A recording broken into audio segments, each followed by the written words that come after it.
လူစင်မမီလူလိုနားမလဲလူလိုမတက်တဲ့လူကိုလူရသွင်းလိုက်တဲ့ခါကျတော့အခုတော့ပြုတ်စော်နှမ်းပြီဟုတ်လားနော်ပြောပါလေအတန်တန်သတိပေးပါလေအတန်တန်သားပါလေနော်ဝါလငိုင်းမပြောချင်တော့ပါဘူးထိုင်လို့ပြောမလို့ပဲဆိုနေတာတော့နော်ဒါပေမဲ့မကောင်းတယ်လို့မပြောဘူးပြုတ်တဲ့ခါမှာပဲပြောလို့မယ်နော်မပြုတ်သေးဘူးဆိုတော့ပြောလို့မကောင်းသေးဘူးโอเคအဲ့တော့ကဲပြုတ်စော်နှမ်းစီပြုတ်စော်နှမ်းနေပါပြီစီလူမဟုတ်တဲ့လူစိတ်မရှိတဲ့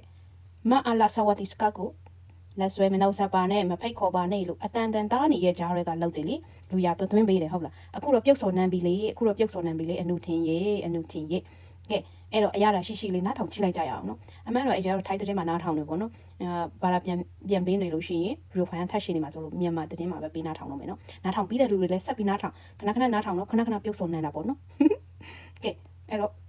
အခုပထမဆုံးတင်ဆက်ပေးကြတဲ့ကတော့မြန်မာအချက်ဖက်စစ်ကောင်းဆောင်မင်းအွန်လိုင်းနဲ့တွေ့ဆုံခဲ့တဲ့ထိုင်းဝန်ကြီးချုပ်အနုတင်ဟာအောက်လက်ကုံဘိုက်ပြလဲစတင်မဲ့လွှတ်တော်အစည်းအဝေးမှာအယုံကြည်မရှိအစုံနဲ့ရင်ဆိုင်ရမယ်လို့ထိုင်းပြည်သူ့ပါတီကကြေညာလိုက်ပါတယ်။ထိုင်းတိုက်ခံပြည်သူ့ပါတီကလက်ရှိမြန်မာစစ်ကောင်းဆောင်မင်းအွန်လိုင်းနဲ့တွေ့ဆုံခဲ့တဲ့ထိုင်းဝန်ကြီးချုပ်အနုတင်ဦးဆောင်ရအစိုးရအပေါ်အယုံကြည်မရှိအစုံတင်သွင်းဖို့ပြင်ဆင်နေပြီးအစိုးရပေါ်ဖိအားပေးနေတဲ့အဓိကကိစ္စ၄ခုရှိတယ်လို့ပြောပါတယ်။အဲဒီမှာ2024ခုနှစ်အထက်လွှတ်တော်ရွေးကောက်ပွဲမဲမတမာမှုဆွဆွဲချက်တွေဒေသနာအစိုးရဝန်ထမ်းခန့်အပ်ရေးစာမေးပွဲအရှုပ်တော်ပုံဘဏ်ငွေ1ဘီလီယံနီးပါးတန် DHAI passport စီမံကိန်းနဲ့ဘတ်400ဘီလီယံအရေးပေါ်ချင်းငွေအသုံးပြုမှုတို့ဖြစ်ပါတယ်။ဒီနေ့2024ခုနှစ်အထက်လွှတ်တော်ရွေးကောက်ပွဲနဲ့ပတ်သက်ပြီးလူပေါင်း229ဦးပါဝင်တဲ့မဲမတမာမှုစုံစမ်းစစ်ဆေးမှုမှာအနုတင်နဲ့ဘွန်ဂျာဒိုင်ပါတီရဲ့ဩဇာကြီးပုဂ္ဂိုလ်နေဝင်တို့ရဲ့အမည်တွေပါထွက်ပေါ်နေတာကြောင့်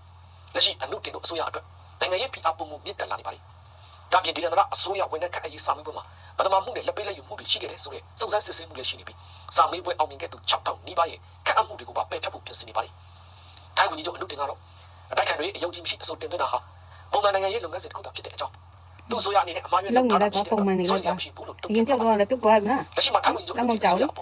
အားလာနဲ့လက်ဆွဲနှုတ်ဆက်ပြီးတော့မှာနော်အားတွေမြင့်တက်နေတဲ့အချိန်မှာပဲပေးထုံးနေအောက်က6ရက်နဲ့9ရက်နေ့ဒီမှာမြန်မာစစ်ကောင်းဆောင်မကြာခင်ပြုတ်မှာပါပြုတ်ဆုံးနေပြီမပူပါနဲ့နော်သူလည်းလက်ဆွဲနှုတ်ဆက်တဲ့နိုင်ငံကအခုတရုတ်ဆိုလည်းအကြီးကျယ်နှုတ်လက်ဆွဲနှုတ်ဆက်တော့အကြီးကျယ်ခံရတာအခုချိန်ကြီးတော့မပြီးနိုင်နေဘူးနော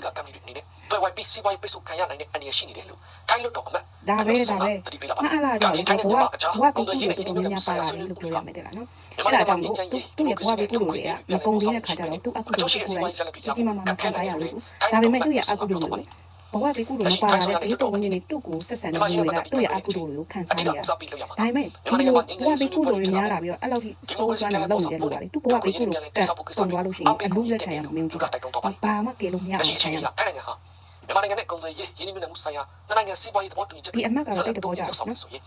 မြန်မာနိုင်ငံအတွက်ရင်းနှီးမြှုပ်နှံမဲ့ထိုင်းစီးပွားရေးလုပ်ငန်းတွေအတွက်အနေအရေးဖြစ်ပေါ်နိုင်တယ်လို့လည်းထိုင်းလွတ်တော်အမှတ်ကတော့ပညာတတ်ပြောမှာအုံနောက်လည်းရှိတယ်အင်တာနက်ပိတ်ဆို့ရေးယူမှုတွေခံရတဲ့မြန်မာအာဏာပိုင်အဖွဲ့နဲ့စီးပွားရေးလုပ်မယ်ဆိုရင်ထိုင်းဆိုရတဲ့ပုဂ္ဂလိကကမ္ဘာတွေအနေနဲ့တွဲဝိုင်းပြီးစီးပွားရေးပိတ်ဆို့ခံရနိုင်တဲ့အနေအရှိနေတယ်လို့ထိုင်းလွတ်တော်အမတ်နှုတ်ဆောင်ကသူအရှိအောင်နောက်ကိုတေချာကြည့်ပြီးတွေ့တယ်ထိုင်းနိုင်ငံကိုပါတက်ရောက်ရှိနေတဲ့လက်ရှိမြန်မာနိုင်ငံကပြည်တွင်းစစ်နေဆက်အကျက်တဲ့ဝိရစေဝါနဲ့လူကုန်ကူးမှုလက်နက်ကုန်သွယ်မှုစတဲ့ပြဿနာတွေကိုဖြေရှင်းဖို့ဆိုရင်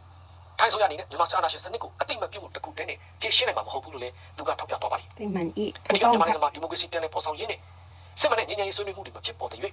ဒီလိုကိစ္စတွေဟာဆက်လက်ဖြစ်ပွားနေမှာဖြစ်တဲ့အတွက်ထိုင်းဆိုရအနေနဲ့မြန်မာနိုင်ငံကတပ်ဆိုင်ရာအဖွဲ့တွေကြားအပြစ်ခတ်ရစရေးငြိမ်းချမ်းရေးဆွေးနွေးပွဲနဲ့လွတ်လပ်ပြီးတရားမျှတတဲ့ရွေးကောက်ပွဲဖြစ်ပေါ်လာဖို့ဂျားဝင်ကူညီပေးတဲ့အခမ်းကဏ္ဍကိုသာလှုပ်ဆောင်တင်တယ်လို့ထိုင်းလွတ်တော်အမတ်နှုတ်ဆောင်ကတိုက်တွန်းပြောဆိုသွားပါတယ်ခင်ဗျာထိုးတောင်းခါပြုတ်မှာမပူနဲ့ပြုတ်မှာဟောလေဝင်ကြီးပြုတ်မှာဒီဝင်ကြီးကိုလေဒီမအလားနဲ့ဟောလို့ဒီခောက်ကိစ္စမှာဒီမအလားကိုဖိတ်ခေါ်တဲ့ကိစ္စနဲ့ပတ်သက်ပြီးတို့ထိုင်းတွင်းထဲမှာလည်းအချင်းချင်းနဲ့မှာလည်းအများကြီးစုနေကြပြီပေါ့နော်ကန့်ကွက်နေတဲ့ဒီဝင်ကြီးကိုအရန်ကိုကန့်ကွက်နေပြီးတော့သူလုံမှုကြောင့်ဒီမအလားကိုဖိတ်ခေါ်မှုကြောင့်အလကားနေထိုင်းပါနဲ့ပဲပြက်ရပြီးဆိုတာမျိုးကိုပြောနေကြပြီအချင်းချင်းတကယ်ဘာလို့ပြောမှလဲတကယ်အရေးပါတဲ့ပညာတတ်တွေတကယ်